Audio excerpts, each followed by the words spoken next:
Welcome back to Shattering Myths. It's my pleasure to introduce one of my very favorite people. A man I think has more courage and compassion than any million people that you'll find anywhere else. He is the best informed and the most rational spokesperson in the world on what is the single most important topic today, Islam and terrorism. Hello, IQ. How are you today? I'm fine, thank you, sir. IQ, about I guess it was just a week ago, we talked about a connection between what I think is the single most important formula to explain the universe in the way that it exists, E equals mc squared, that energy and matter are the same thing, just not the same amount of the same thing. E equals mc squared is the ultimate explanation of the nature of the universe. And what I shared with our listeners is that you came up with the E equals mc squared of Islam, a very simple statement that explains the essence of Islam. And if you understand this very simple statement, then you will understand everything Islam has ever done, its past, its present, and what it will do in the future. And that is to describe Islam as what? What is it? An organized crime syndicate. And you came to that conclusion because of Badr, right? Correct. The first battle of Muhammad to plunder. The first act of plunder by Muhammad, which continues for 1400 years and continues today as we speak by his followers. Doesn't the Quran itself say that Muhammad sought the attack on the merchants, his former neighbors, not militants, but his former neighbors, the merchants, that he sought to do it because he wanted plunder, period. He wanted to rob them. Doesn't the Quran affirm that? Of course, in chapter 8, in Arabic it's called al-Anfal, which means plunder or booty. A whole chapter that Muhammad recited, because he created it, to justify what he did, literally. Right, right. And in it, he has his God say, yeah, you wanted to go there strictly for the plunder, but Allah, who really is Muhammad, he wanted to make a point. And his point was that one of his spokespeople needs to make a great slaughter in the land prior to kidnapping people for ransom. Correct. Yes. All right. When you read that Muhammad not only murdered these civilian merchants, not only robbed them, not only enslaved them, but mutilated their bodies and gloated over them. When you read the Hadith and the Quran, both explain what happened at Badr, and that it was nothing but a robbery. How is it possible to view Islam as a religion or Islam as anything worthwhile? Well, you can't. If you're a logical, decent human being, even if you had two brain cells of logic, you couldn't possibly come to any conclusion except that Islam is not a religion. It's a cult belief system, and it's the vilest belief system the world has ever known. That's all there is to it, really. That's all there is to it. Right. And since the 8th Surah is the first recorded act in Islam in the first year of the Islamic era, the Islamic era begins with Badr. And since the Quran details it, and an entire 8th Surah is devoted to it, is it possible to sweep it aside and say, that's really not germane to Islam? It's impossible. Because the hadiths, all of them, from the earliest to the latest, agree and explain that what it was. It was for plunder. It says it was for plunder. The hadith itself says it is for plunder. Okay. If I were to challenge you on this, I mean, the Quran and the hadith both say exactly the same thing, that it was for plunder, and it turned out to be both for plunder, which Allah authorized, and for mass murder and mutilation and enslavement. If I were to say, all right, IQ, so it started that way, but lots of things start off a little askew, and maybe there was another justification that we just aren't aware of, and it got better from there. Did it get better from there? Impossible. Muhammad conducted or executed himself or allowed other people to execute 75 similar attacks, ambushes against people who never knew that they had an enemy. He always attacked civilians. Yeah, that was the point. Does the Quran ever say, or the Hadith ever say, that Muhammad fought a armed foe, a foe that was trained as an army or a militia? Never. Not a single So we always brought a militia against the... Well, this is what ISIS does. This is what al-Shabaab do. This is what Boko. Who do they attack? Women, children, people in a mall. What did the Palestinians attack? Aircraft, civilian aircraft. Right. That's the reason why I've said, and I want to continue to stress this point, your explanation of Islam as an organized crime syndicate explains what Islam was, what Islam is, and what Islam will continue to be. If you understand that formula, you will understand exactly what ISIS has done, is doing, and will do. You understand what Boko Haram has done, is doing, and will do. You understand what Al-Qaeda has done. I can't say is doing and will do because Al-Qaeda doesn't exist anymore. But that's the bottom line. All you need to do is understand the E equals MC squared of Islam. Islam is an organized crime syndicate, and everything makes sense. When the Quran talks about Muhammad's subsequent raids, for example, the Quraysh and Kabar, were they better or worse than Badr? They were worse than Badr.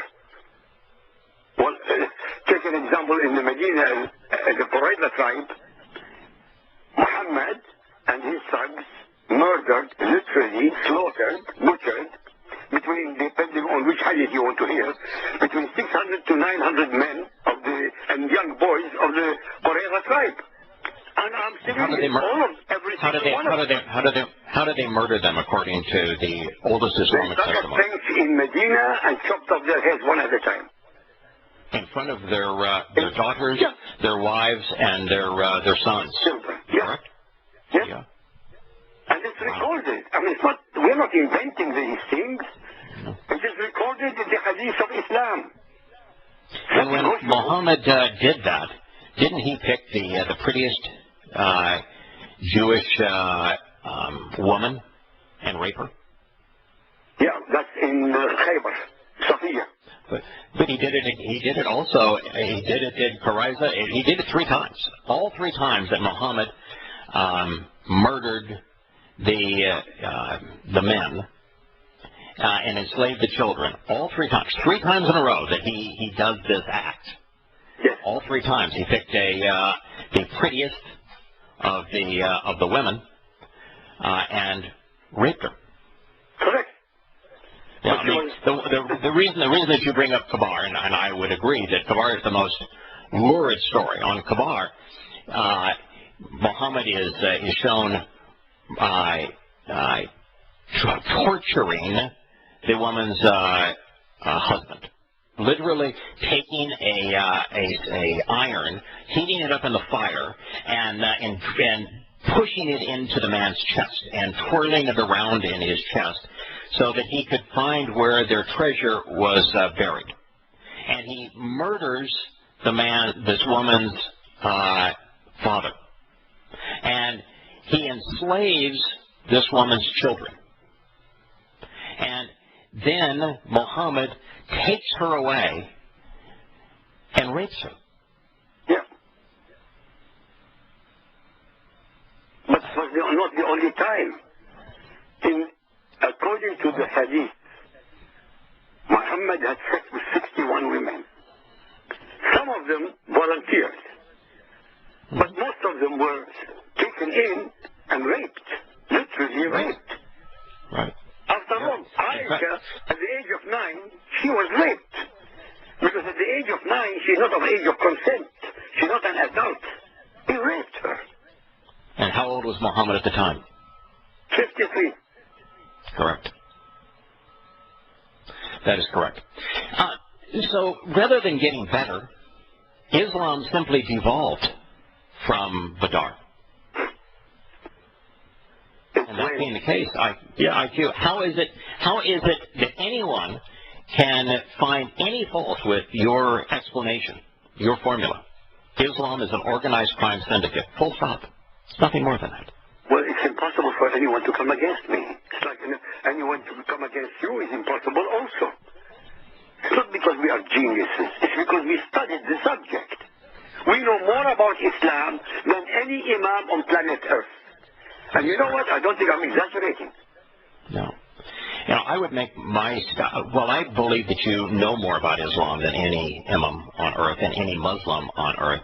I wouldn't say that of myself. I would say that of myself that I understand Islam better than any Muslim, better than any imam ever has.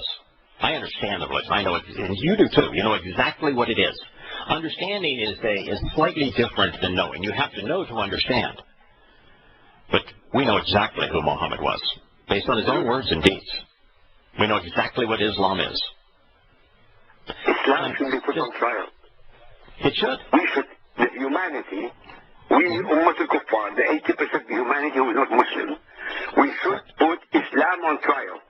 Because it's a crime, they commit crimes against humanity. And anybody who can Google the word crimes against humanity, you will find it in the charter, in the human charter, and you'll find out that every single characteristic mentioned is exactly what Muhammad and the Muslims do. Yeah. As a matter of fact, that's what we're leading to. After we have this next break, I want to, the producer of this show, Scott, has a question for you. I'm going to have you, if you wouldn't mind, answer his question. And then we're going to devote ourselves to the what's called crimes against humanity and demonstrate that this is Islam today. But I just wanted to begin by stressing that your formula, Islam is an organized crime syndicate, is the E equals MC squared of the universe. It explains everything you need to know about the religion. There's nothing more to know other than that. Other than to compare Islam to the mafia is to disparage the mafia. Welcome back to Shattering Myths. I ended the last segment, IQ, by saying that it was unfair to compare Islam to the mafia because it besmirches the mafia. It degrades the mafia. Now that sounds really pejorative. And how in the world could a guy say that Islam is so bad that by comparison the mafia is good, and that by making the equation of international crime syndicate as a designation of Islam, you ought not directly compare it to the mafia because it's worse than the mafia in every possible way? I can actually answer that, and I can actually tie it into my question. Yes. With the mafia, you would get something from it. You'd ask them for something, and they would supply it, and they would expect something in return later on. And then if you didn't do that, they weren't threatening. They would threaten you, but not your family and everybody you knew. Mm-hmm. And this actually ties into my question for you, IQ. Here in Minneapolis, we have a lot of people that are leaving here to go join ISIS and that. And we have the second highest population of Somalis in the world outside of Somalia. And the thing that confuses me is that these people have left Somalia to get away from this. These are people that have left those regions to get away from it. How are they appealing to these people to get them to come back? Your question is amazingly important. And this is what every Western mind cannot grasp. Although they escaped from their hellhole in Somalia, their intention is to bring their hellhole to America. I know it sounds ridiculous, but it isn't ridiculous. Before we started the talked, we had a chat, you and I, for 2 seconds. And immediately I told you they are Somalis, before you even talked to me. Let me tell you, I know more about what's happening in the United States of America than most Americans. Recently, only a few days ago, Somali Muslims were very upset with one of their group who alerted the FBI about others trying to join ISIS. The Somali community is angry because he violates the kind of solidarity propounded in Islam. What does this solidarity say? The Muslim Ummah, that means the nation of Muslims, means the community of the faithful, it is a unique bond that has no similar example under any other political or religious system in the world. It is a belonging to ideals, that's from their point of view, which bring Muslims together in an eternal brotherhood, locked completely against any other allegiances and loyalties. Any barriers of nationhood, ethnicity, geography, and language are obliterated. What does that mean? Muslims are only loyal to Muslims. On many, and in fact on every single radio station I talk to in the United States, I tell them, Islam does not allow any Muslim to be loyal citizen to the American people or the European people or to any people who are not Muslim. That's what it says. Right. So they come to America. The Muslim bombers, what were they? They were from Chechnya or Dagestan, the same club. They came to America. The Americans gave them shelter, they gave them food, they gave them assistance, they gave them a life. What did they do in return? Murder civilian Americans.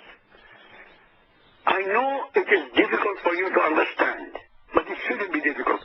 Hundreds of thousands of them are coming to Europe. They're flooding Europe.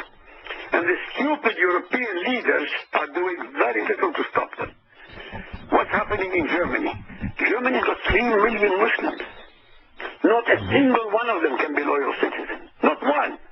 Because the minute a Muslim is loyal to any system which is not Islamic, he's a traitor. The largest Islamic population in Europe is in France. What is the epicenter of Islamic terrorism in Europe? And they're capturing again and again, every single day, more and more Muslims. How many can they put in prison? All right. We have to stop them coming in. Think of a crime syndicate so diabolical that it would convince someone that has left a literal hellhole. I mean, Somalia has got to be the worst place on planet Earth to live. Because, and Somalia, last time I checked, was 99.99% Muslim. Correct. And there is no place that's worse to live than Somalia. And it's because of the influence of Islam. And yet, having left that and come to the United States, Islam is so corrosive that it would cause young Muslim men and women, and probably equal numbers, to leave America and to go back to a place that is 99.99% Muslim, in Syria. And in Syria, if they're joining the Islamic State, who are they going to kill as suicide bombers? Muslims. They're lured to their death to kill fellow Muslims. That's how corrosive this crime syndicate is. We'll be back with IQ in a moment. IQ al-Rassooli was the author of a series of books called Lifting the Veil, The True Faces of Muhammad and Islam, the world's foremost expert on the religion of Islam. I'd ask you, IQ, what does the Quran say in the 9th surah to a person pretending to be a Muslim, but just calling themselves a Muslim, who is unwilling to join in the robbing, is unwilling to be a criminal and engage in the criminal enterprise of Islam? It's called an apostate. A murtad, somebody who is not following Muhammad, and then he's subject to death and destruction. So now you've gone full circle on me. You've actually gone to the 4th surah as well. So the 9th surah calls a Muslim who is unwilling to engage in the criminal conduct of Islam, unwilling to engage in jihad, which is terrorism against civilians for the purpose of robbing them. It says that they become hypocrites, and as hypocrites they cease to be Muslims. Correct. All right. So the Quran says that if you are not a criminal, then you cannot call yourself a Muslim. That's the ninth Correct. surah. That means, sorry, what it means, if you're not a jihadi Muslim, you cannot call yourself a Muslim. That is correct. According to the Quran. Is there any other arbitrators, any other interpretation of Islam that would have greater merit, greater credibility than the Quran? No, impossible. And so, is it not true that the entire ninth surah, from beginning to end, was written for one particular purpose, which is to tell Muslims that either they capitulate and engage in jihad and act as terrorists and join the criminal robbing spree, or they can't call themselves a Muslim? That's exactly what it means. There's nothing more to the ninth surah than that. I mean, that's the entirety of the ninth surah from beginning to end. Yeah, it's justification to murder and to slaughter people who are not Muslim. And a clear line in the sand that says if you're not a jihadi criminal and supporting the jihadi criminals, then you are not a Muslim. Correct. That's why the people who are in Minnesota, the Somalis, although they escaped from their hellhole in Somalia, they came to be parasitic, and I use the word parasitic. Muslims are parasites. I know it sounds offensive. Always have been. Always have been. It sounds offensive, but the fact is that is exactly what they are. Parasitic. What does that mean? They live off the people who gave them shelter to destroy them. And that's what they're doing all over the world. Look at Muhammad. When he went to Yathrib, today's Medina, he was a parasite on the Jewish establishment there, the three Jewish tribes, which may have been Judaized Arabs, but the three practicing Jewish tribes there, they were productive. Muhammad and his goons never worked a day. They never did anything in terms of honest labor. They only survived by being a parasite on those existing communities. And then what did they do to those three tribes to thank them for supporting them? They massacred a lot of them, but the others were exiled. And so slavery. Massacred, enslaved, raped, or just completely exiled with their property and everything being robbed. And they did the same thing to the Christian Arabs. Exactly the same thing. Yes. Those who refused to accept Muhammad, and they had every right not to accept Muhammad, they kept their faith with Jesus. Nonetheless, that's exactly what happened to them. And when Muhammad finished with the most productive people on the peninsula of Arabia, who were the Jews and the Christians, he turned his attention outside Arabia. Correct. So, what does the fourth surah, you've already mentioned it, but what does the fourth surah say about a person who claims to be a Muslim, who is now labeled by the Quran and not a Muslim because they don't engage in jihad, and so they're an apostate? What does the fourth surah say that Muslims must do to someone who doesn't wish to be a Muslim anymore? Butcher them, slaughter them, crucify them, cut them to pieces. What happens if you're in the mafia and you decide you just don't want to play mafia anymore? They kill you. They kill you. But to compare Islam to the mafia is a little unfair because does the mafia rape their victims' wives and daughters? Never. Does the mafia condone pedophilia? No. Does the mafia kidnap for ransom? No. Does the mafia deploy terrorism as a primary tactic? Not against civilians in general. No, only against particular people. Against their rivals. Yeah, against fellow mafia members, different mafia families. And then it's not terrorism because they're not attacking civilians. No. So it's not terrorism. They don't even use terrorism as a tactic, period, much less as their primary tactic. Does the mafia demand that you join them or die? No. Does the mafia fight unarmed women and children? No. Does Islam do all of these things? All of them. So it's not fair to compare the mafia to Islam. The Islam is infinitely worse than the mafia. There's no question about that one. I mean, when you're comparing the mafia of Islam, you're only comparing it as an organized crime syndicate. But you're not comparing it in the way they go about doing it. No, you can't. Crimes against humanity is defined by the Rome Statute of the International Criminal Court memorandums that are particularly odious offenses and that they constitute a serious attack on human dignity, are grave humiliation or degradation of human beings. Correct. Is there any humiliation or degradation associated with Islam? All the time, from the very beginning of Muhammad's time.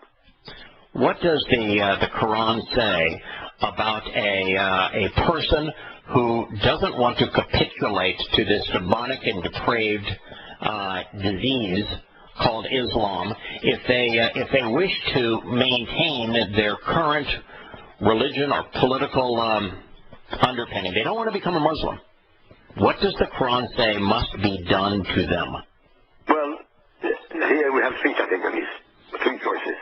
Mm-hmm. If they don't want to convert to Islam, they have to be subject to Sharia law, in humiliation, degradation forever. And doesn't the Quran actually say that they have to?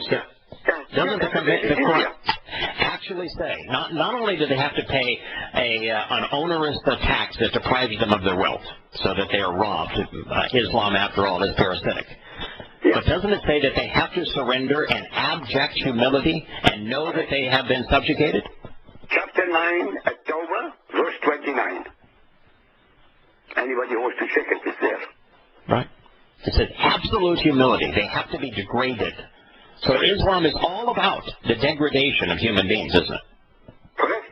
That's what, by the way, the Turkish Empire, under the Ottoman Empire, when the Christians were submitting the jizya, mostly they were Jews, there were very few Jews, but mostly Christian. Mm-hmm. They used to hit them on the head. And they had to have their heads bowed literally to the ground when they paid the money. Right. That's exactly what they used to do. Right. Which is exactly what the Quran tells them to do. Correct. And this is exactly what's prohibited in the article we're discussing. Right. So they are, these are not isolated or sporadic events, but are part of either a government policy, although the perpetrators need not identify themselves with the policy, or a wide practice of atrocities tolerated or condoned by a government or de facto authority. In this particular case, all of this is attributable to Islam. So let's begin. First thing is murder, massacres. Islam been involved in any significant number of murders and massacres, to your knowledge? Well, from Badr, 1400 years ago, right, and today as we speak, everywhere in the Muslim world against Christians and Muslims, every single day. Now, how many approximately Muslims, either Sunni or Shia Muslims, have been murdered by the opposite group in Iraq and Syria over the past decade? Good God. At least 2-3 million people. At least 2-3 million. Yeah. Now, would you categorize that as mass murder? 2 or 3 million people? Yes, it is mass murder. How about mass When murder? they blow themselves up or they blow people up in a mosque or in a shopping center, all of these people are civilians. In the Sudan, where the fundamentalist Islamic government of the Sudan perpetrated genocide against the animist and Christian Africans in the south, and they killed between 2.5 to 3 million of them over a 20-year period. Could that be looked at as anything other than mass murder, genocide, massacre? It can't be done any other way. It can't be called anything else. It's impossible. And who are the perpetrators? Muslims. Right. When the Ottoman Empire lost their battles to the Russians, and rather than the Muslims coming back with stolen booty and kidnapped women to rape from the Russians as they were told that they were going to, and they got their clock cleaned by the Russians, and they came back, and because they didn't get any booty or any babes, and they came back through the Armenian Christian villages, what did they do? Massacre them. Literally, genocide. And the abominator he's just gone out just recently and said, I will not call it genocide. I know. He should be executed. I'm He should sorry be. to say that. I know I shouldn't say that about the President of the United States of America under any circumstances. But really, under every circumstance, he should be executed. First, he will never associate Islam with terrorism. And now he will not associate the extermination of 1.5 million Christians in Armenia with genocide. Yeah. Shame on him. Yeah, he's treasonous to this country, and he is a mass murderer. He has called for the murder of over 4,000 people. Yeah. So yes, that is the appropriate consequence for his behavior. And with Boko Haram and Christian little girls, does the human experimentation ring a bell, where these girls are tortured to the point that they submit to being raped? Yes, they're dehumanized, and literally they're experimented upon. Yes. Yeah. Sexually, of course. The two girls that actually survived, that were left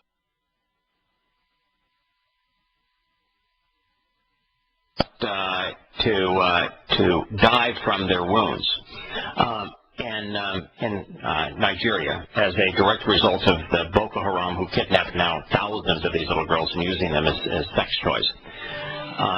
Were they beaten to a pulp, almost to death? Yes. Yes. And did they say to all of the girls, you either surrender to being raped, or we're going to beat you to death? We're going to punish you? Yes. And isn't exactly what the Islamic State is saying to the few girls that have escaped of the Zoroastrians? Correct. Same way. Islam, all the time. Welcome back to Shattering Myths. I've lost my feed, so maybe Scott just turned down the music, so I hope we're not having technical difficulties. I want to read 3 more things that are on the list of the statements of crime syndicates, if you will, of crimes against humanity. The next 3 are death squads, military use of children, and kidnappings. Is there any use of these 3 tactics apart from Islam today? Not a single one of them. No, all of them are part of Islam. Is there any Islamic organization today engaged in fighting, like the Islamic State, like the Taliban, like the Boko Haram, like the lads in Somalia? Is there any one of them that does not recruit and use children to fight? All of them, including Hamas of Gaza. So they actually kidnap little children, they arm little children, and they direct little children to be their fighters. This is Boko Haram, the Islamic State, Hamas, all of them. Yeah. And all of them, without exception, particularly Boko Haram and the Islamic State, engage in kidnapping, don't they? Yes. Mass kidnapping. Yes. But this is Islam. And with Boko Haram and with the lads in Somalia, Al-Shabaab, right? Yeah, it's the lads. And by the way, they call themselves the lads because they are best known for recruiting little children to do their heinous behaviors. It means the little children. Yes. Now, are there any of them that do not use imprisonment and slavery as part of their core activity? It's called unjust imprisonment and slavery. That's called the activity of Islam. Right. Has always been since Muhammad. All the 3 of them have, 4 of them, 5 of them have death squads, don't they?